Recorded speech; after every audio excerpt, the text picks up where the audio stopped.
अस्सलाम वालेकुम नाज़रीन, मैं मोहम्मद शरफुद्दीन सच न्यूज़ में आपका इस्तकबाल करता हूं। देखते हैं आज की अहम खबर। आज की खबर है किम्स बीबी कैंसर हॉस्पिटल जो हैदराबाद के मलकपेट पे मौजूद है। इस हॉस्पिटल में डॉक्टर उदय चौहान जो कि ऑन्कोलॉजिस्ट है, बड़े कामयाब और सक्सेसफुल डॉक्टर है। इन्होंने कई कैंसर पेशेंट्स का ऑपरेशन किया और उसमें कामयाबी हासिल की। दरअसल ये डॉक्टर उदय चौहान एक ऑन्कोलॉजिस्ट कैंसर स्पेशलिस्ट है। इन्होंने अब तक बीबी कैंसर हॉस्पिटल में 10 ऐसे सक्सेसफुल ऑपरेशन किए।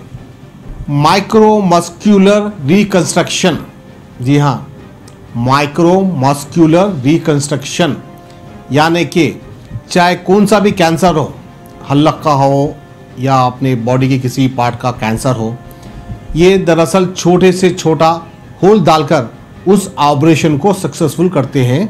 इसी को कहते हैं माइक्रोमस्क्यूलर रिकंस्ट्रक्शन। इसकी तफसीली हम आपको सुनाते हैं डॉक्टर उदय चौहान से, और हमारे सीनियर जर्नलिस्ट निशा ने कुछ सवालात किए डॉक्टर उदय चौहान से। आपको दिखाते हैं तफसीली रिपोर्ट। हेलो, मैं doctor Uday Chauhan, consultant surgical oncologist, KIMS Bibi cancer hospital से। हम यहाँ पे माइक्रोवास्कुलर रिकंस्ट्रक्शन सर्जरीज करना शुरू किए हैं पिछले 6 महीनों से, और ये एक कॉम्प्लिकेटेड सर्जरी है। प्लास्टिक सर्जरी डिपार्टमेंट का सबसे हाई लेवल सर्जरी है ये। इसमें हमारे टीम में plastic surgeon doctor Shrinath ji भी है। हमारी टीम ने मिलकर अब तक एक 10-12 केसेस तो किए हैं और रिजल्ट्स बहुत अच्छी तरह आए से है। पेशेंट्स बहुत खुश है सर्जरी से। So sir, what is microvascular reconstructive surgery? ये माइक्रोवास्कुलर रिकंस्ट्रक्शन सर्जरी है, ये part of free flap surgery है। इसमें जो कैंसर का जो पार्ट रहता है वो निकालने के बाद जो डिफेक्ट रहता है बड़ा, उसे क्लोज करना बहुत ज़रूरी होता है। वो क्लोज करने के लिए हम लोको रीजनल फ्लैप, मतलब वहाँ के नज़दीक में जो टिश्यू है, मसल है, मांसपेशी को रोटेट करके हम वहाँ डिफेक्ट कवर कर सकते हैं, लेकिन हर बार ये पॉसिबल नहीं होता है। तो इस तरह ऐसे सिचुएशंस में हम बॉडी के दूसरी पार्ट से जो बहुत हम यूज़ नहीं करते वैसे पार्ट से टिश्यू, बोन और मांसपेशियाँ इंटैक्ट उसके ब्लड वेजल्स के साथ सेपरेट करके उसको वहाँ से डिटैच करके यहाँ पे वो डिफेक्ट कवर करके फिर वो उसका ब्लड सप्लाई एस्टेब्लिश करते हैं वहाँ के लोकल ब्लड वेजल्स से। सो ये ऑपरेशन जो है एक तकरीबन 6 से 10 घंटे का ऑपरेशन है। इसमें बहुत पेशेंस रहना चाहिए और इसमें मिनिएचर सर्जरी है ये। इसमें छोटे ब्लड वेजल्स जो रहते हैं जो अपने आँख को भी नहीं दिखते, और इसमें जो सूचर मटेरियल जो यूज़ करते हैं ब्लड सप्लाई एस्टेब्लिश करने के लिए, अपने हेयर साइज़ का थ्रेड जो अपने हेयर अपने सर में रहते हैं ना, वो साइज़ के सूचर मटेरियल रहते हैं जो हमको दिखता नहीं, तो उसके लिए हम लूप्स यूज़ करते हैं जो अपने विजन को एक 20 से 30 टाइम्स मैग्नीफाई करता है ज़्यादा। तो ऐसा सर्जरी रहता है। What are the advantages and disadvantages of this procedure?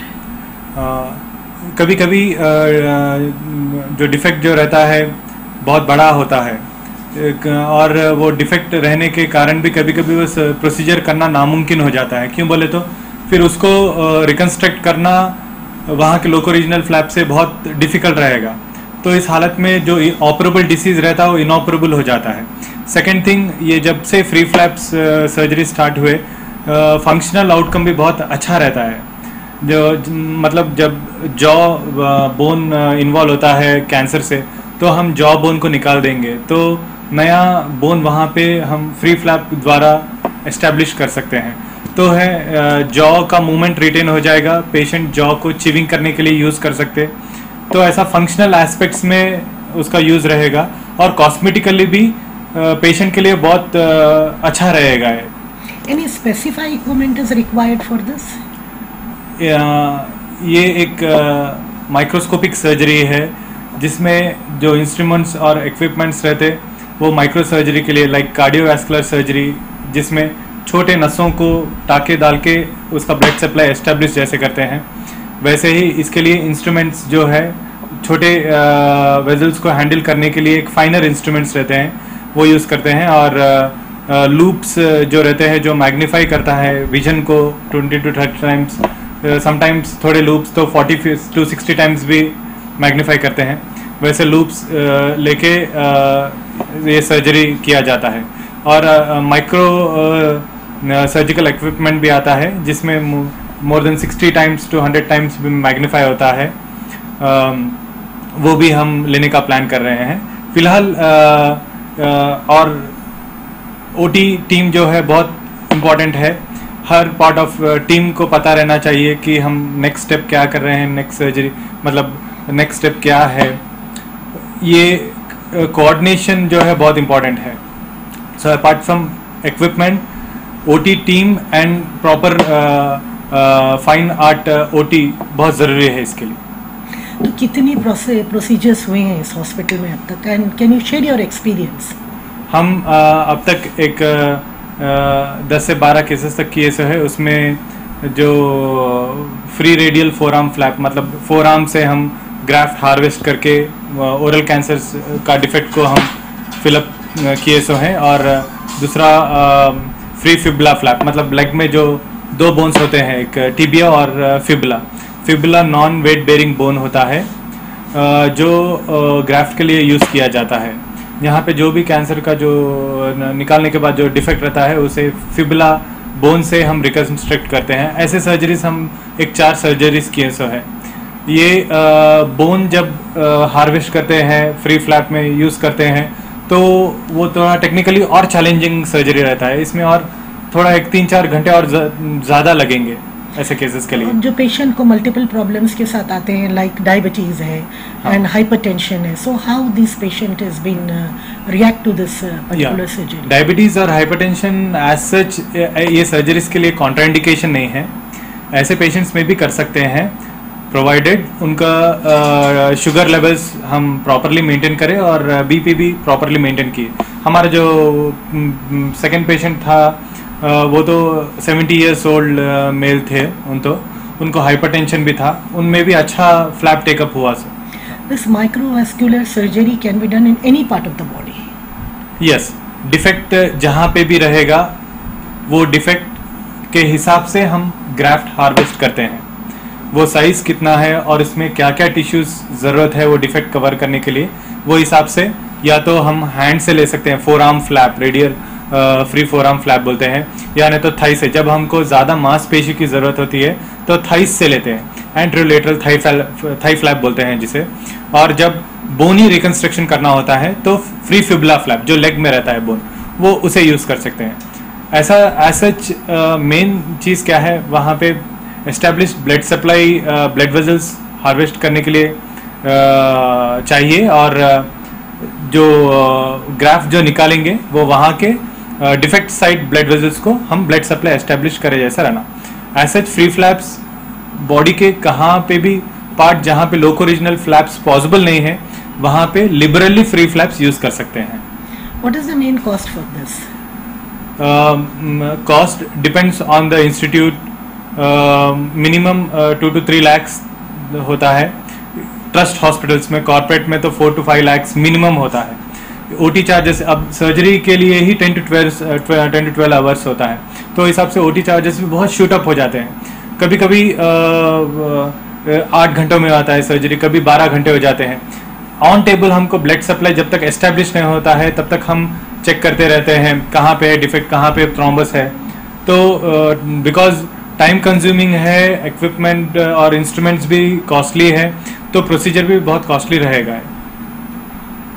Any disadvantages? Maybe there are a lot of disadvantages in this. Disadvantage as such major disadvantage तो नहीं है इससे, क्यों बोले तो जो हम जहाँ से ग्राफ्ट निकालते हैं वो मोस्टली नॉन फंक्शनल एरिया रहता है, वो एक्सेसरी टिश्यूज रहता है अपने बॉडी में। वैसा जो हमारे फंक्शंस को, बॉडी मूवमेंट्स को कुछ भी हैम्पर नहीं करता है, उस एरिया से हम ग्राफ्ट हार्वेस्ट करते हैं और डिफेक्ट एरिया को कवर करते हैं।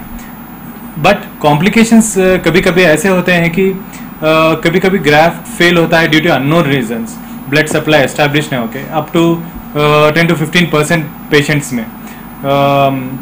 कभी जो ब्लड सप्लाई जो ब्लड वेजल्स में ब्लड क्लॉट हो जाता है, तो ब्लड सप्लाई रुक जाता है, तो इस हालत में ग्राफ्ट फेल हो जाता है। कभी कभी बहुत रेयरली ऐसा होता है। ये पूरे depends on the expertise of the team and how frequently उन करते रहते हैं प्रोसीजर्स, वो हिसाब से रहता है। और फर्स्ट 48 आवर्स बहुत क्रिटिकल रहता है फ्री फ्लैप्स के लिए। जो भी कॉम्प्लिकेशन है अगर हम इसी टाइम में कैच करेंगे तो हम रेक्टिफाई कर सकेंगे। अगर हम रेक्टिफाई नहीं कर सके तो ग्राफ्ट फेल हो जाता है। तो हमारे हर पेशेंट को हम फर्स्ट 24 आवर्स एवरी आवरली हम ग्राफ्ट मॉनिटर करते रहते हैं। हमारा टीम पूरा उसमें ही काम में लगा हुआ रहता है।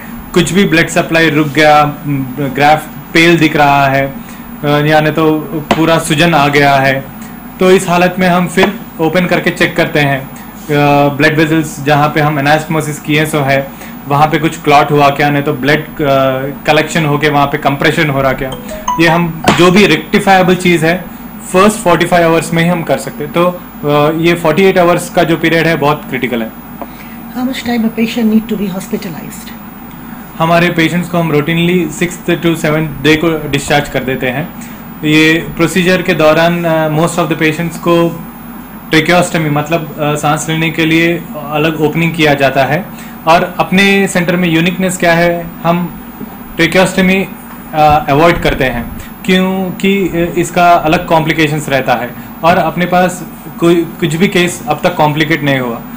और हमारी टीम फर्स्ट 48 आवर्स विजिलेंट रहता है। कभी भी कुछ भी प्रॉब्लम है तो इमीडिएटली अटेंड हो जाता है वो प्रॉब्लम।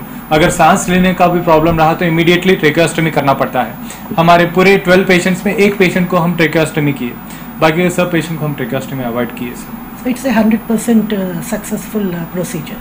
अब तक तो जो भी केस हम किए बहुत ही सक्सेसफुल रहा है, हमारे लिए बहुत एनकरेजिंग रहा है। इसलिए हम और हमारे बहुत से बहुत पेशेंट्स को हम करना चाह रहे हैं ताकि हम इसका एडवांटेज हमारे पूरे पेशेंट्स को दे सके। Thank you. शौक बड़ी चीज है, खुशियां दूर नहीं। आलम पनाह क्रिएशंस, खुश रहो। आलम पनाह शेरवानी हाउस, खूबसूरत लिबास की शान, उम्दा शेरवानी और पठानी का एक ही मरकज। जी हाँ, आलम पनाह, सबकी जुबान पर एक ही नाम। आलम पनाह, आलम पनाह, आलम पनाह। खूब है जान, बुलंद है मयार, रिवाजी मलबूसात का फैशन आलम पनाह से ज्यादा कोई न जाने। डिजाइनर शेरवानी, सूट्स, पठानी, कुर्ता पजामा और kids wear absolutely world class. Alam Panah beside Chowmahalla palace, Khilwat square, Hyderabad. Contact 04024501565।